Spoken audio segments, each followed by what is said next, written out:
ओम शांति पाल भाई। ओम शांति ईश्वर भाई। पाल भाई, हम आज की मुरली रिवीजन कर रहे हैं और आज बाबा ने पूरी मुरली क्रोध और काम के ऊपर चलाई है। जी। क्योंकि ये जो दो ऐसे शत्रु है जो मनुष्य को पूरा कंगाल कर दे, भारत को ही कंगाल कर दिया शत्रु। तो कामेशु क्रोधेशु भी कहा जाता है। दोनों का कनेक्शन एक दूसरे से है।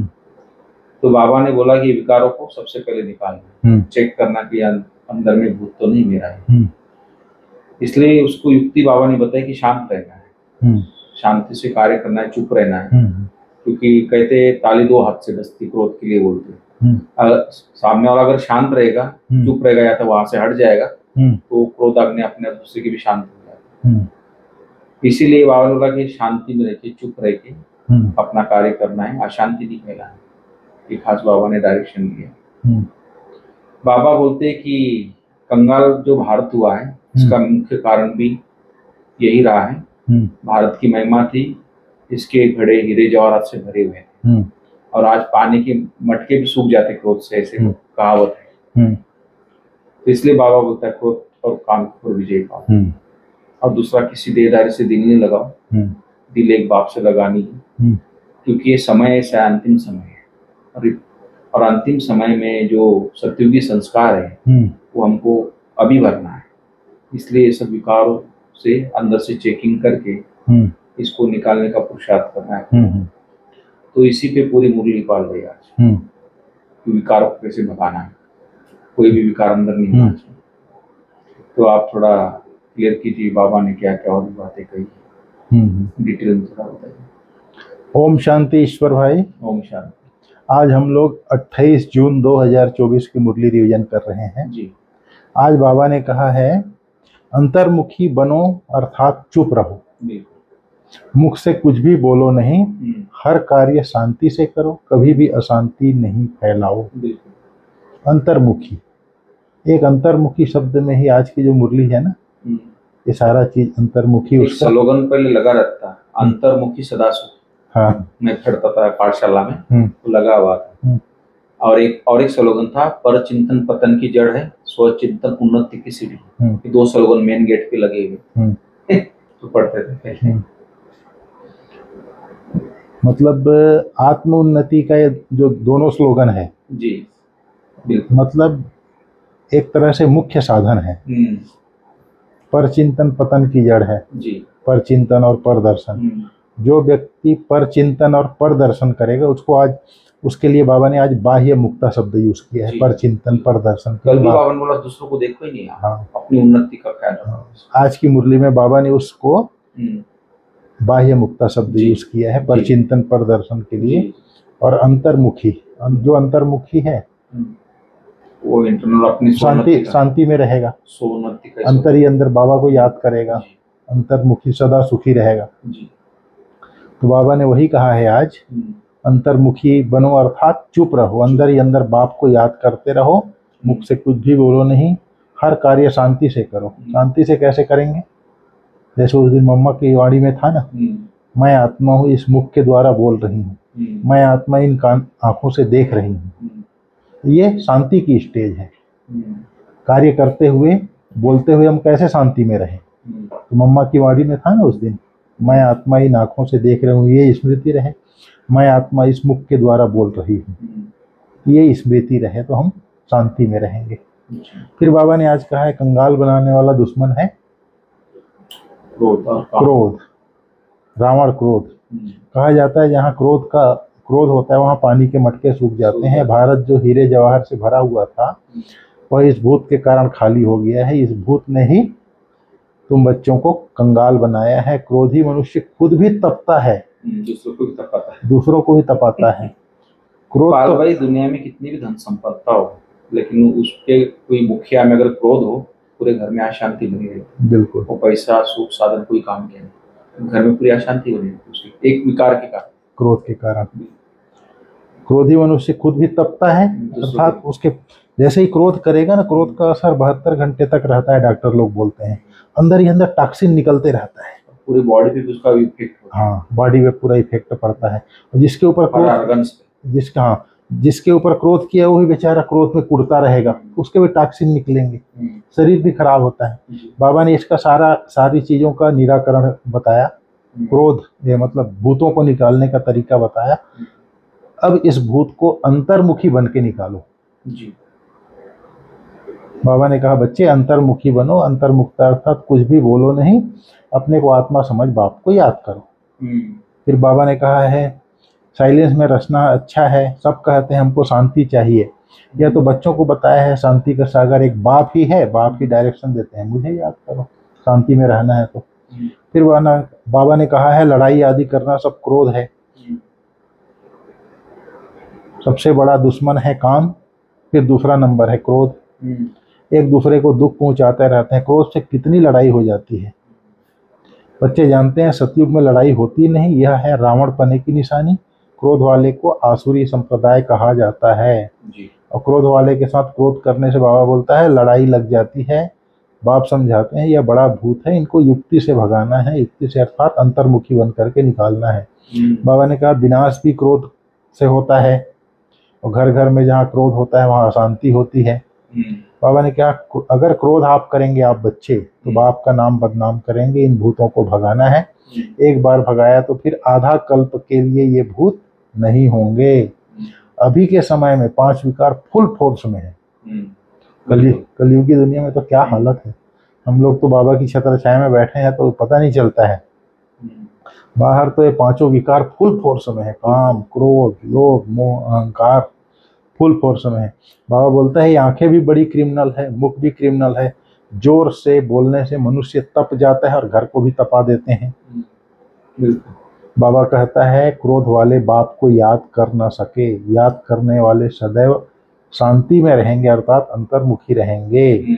अपने दिल से पूछना है हमारे में कोई क्रोध भूत तो नहीं है, मोह का भूत लोभ का भूत होता है, लोभ का भूत भी कम नहीं है। बाबा बोलता है यह सब भूत है क्योंकि रावण की सेना है ना।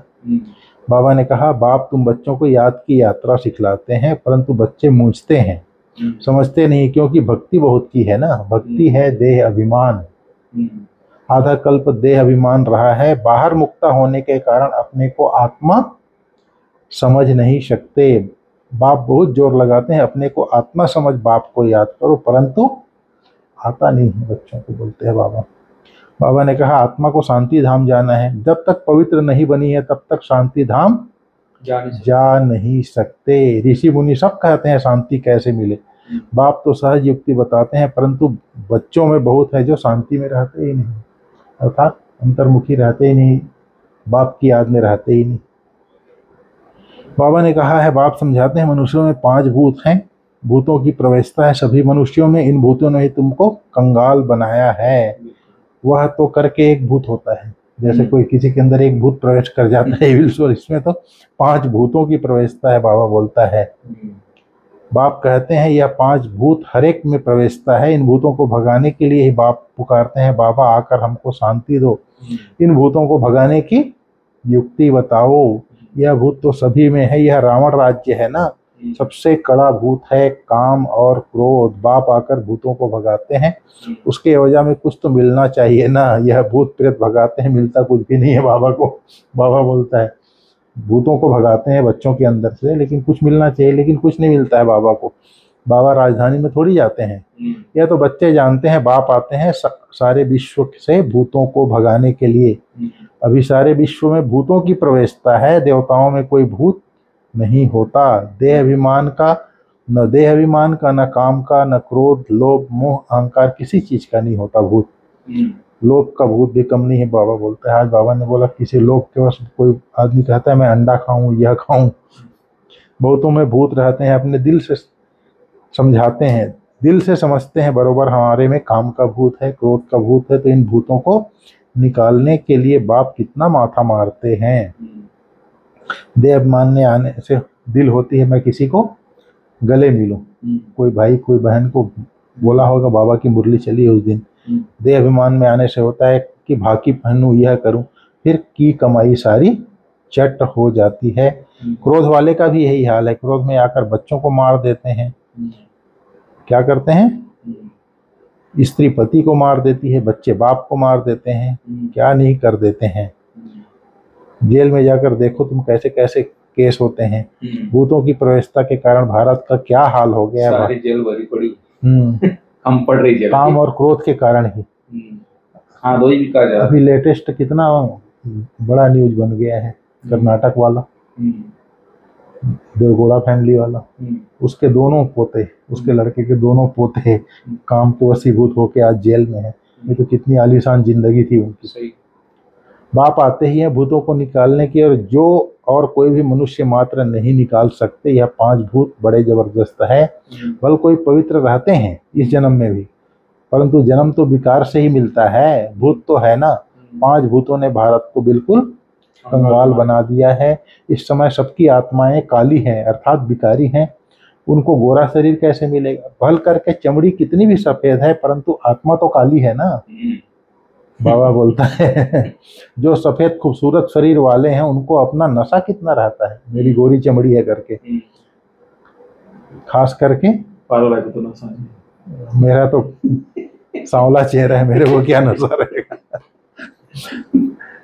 मनुष्यों को यह पता ही नहीं पड़ता है कि आत्मा गोरी कैसे बनती है, इसलिए उनको कहा जाता है नास्तिक।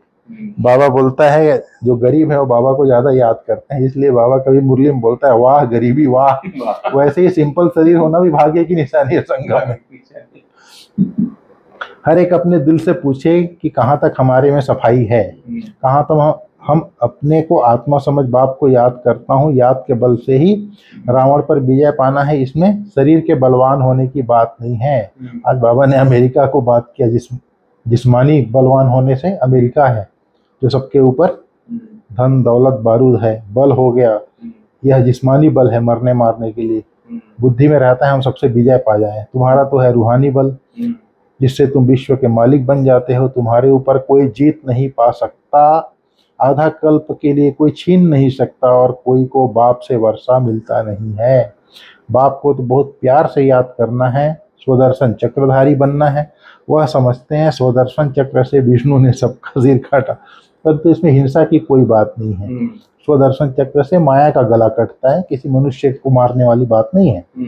बाबा ने कहा है मीठे बच्चे तुम क्या थे, अब अपनी हालत तो देखो।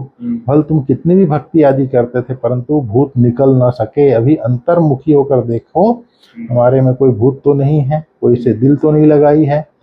बाकी पहनी तो समझो चट खाते में गया, समझो कि बरोबर मैं अछूत हूँ। बाबा बोलता है ऐसे आदमी को देखने की इच्छा ही नहीं होती है। बाबा बोलता है अपनी अवस्था को देखो, अवस्था रखने से ही तुम देवता बनेंगे। अपने को आत्मा समझो, और यह बाप कहते हैं देह सहित सब कुछ भूलो, अपने को आत्मा समझो। यह अवस्था रखने से ही तुम देवता बनेंगे।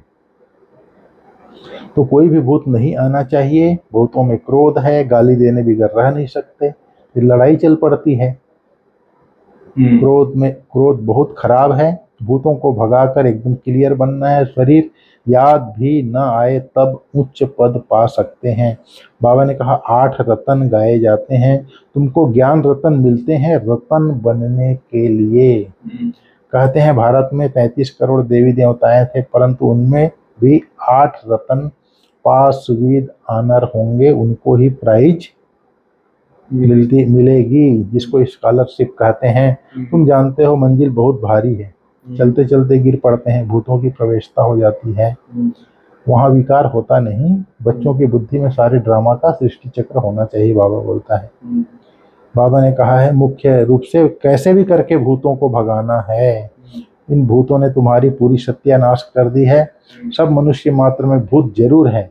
रावण को भी कोई समझते नहीं है। तुम रावण पर जीत पाते हो, फिर रावण हो गए नहीं। तुम कितना बारी देवता बनते हो, कितना बारी असुर बनते हो, उसका हिसाब नहीं निकाल सकते। समझ में आया? कितना बारी देवता बनते हो और कितना बारी हिसाब नहीं निकाल सकते। असुर बनते हो। अनगिनत है ना। आप असुर थे। असुर तो विकार के आधीन होकर असुर ही हो गए। तो वही बाबा बोल रहा है आज। कितना बारी देवता बनते हो, कितना बारी असुर बनते हो, उनका हिसाब ही नहीं निकाल सकते। अनगिनत बार बने होंगे। अच्छा बच्चे शांति में रहो तो कभी क्रोध नहीं आएगा। बाबा बोलता है बाप जो शिक्षा देते हैं उस पर अमल करना है।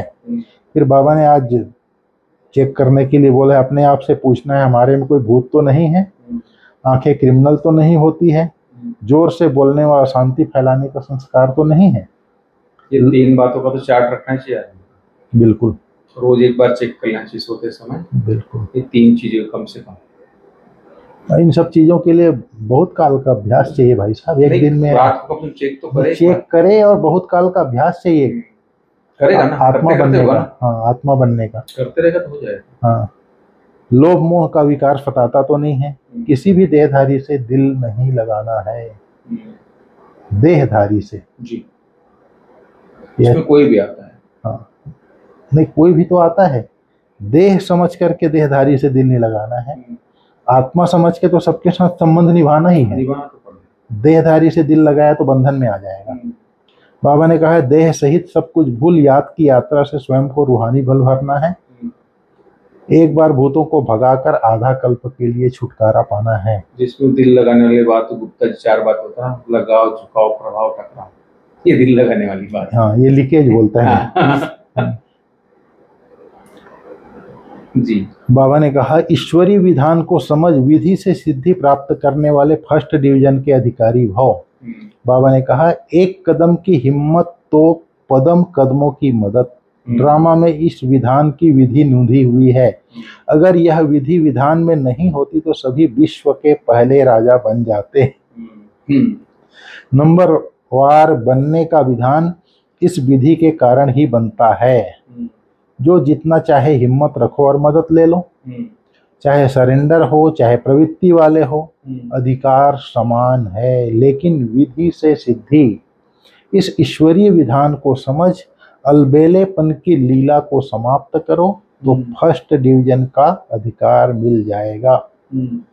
क्या बोला बाबा ने? जितना चाहे हिम्मत रखो तो और मदद ले लो जी। ठीक है। फिर बाबा ने स्लोगन में आज कहा है, संकल्प के खजाने के प्रति एकानामी के अवतार बनो। हमारी दादी जानकी बोलती थी ना, एक नामी एकानामी। जो व्यक्ति एक नामी है वही इकोनॉमी कर सकता है, और जो संकल्पों की इकोनॉमी करेगा वो स्थूल धन का भी इकोनॉमी कर सकता है। एक नामी इकोनॉमी दादी बार बार बोलती थी। ठीक है जी। धन्यवाद। ओम शांति। ओम शांति।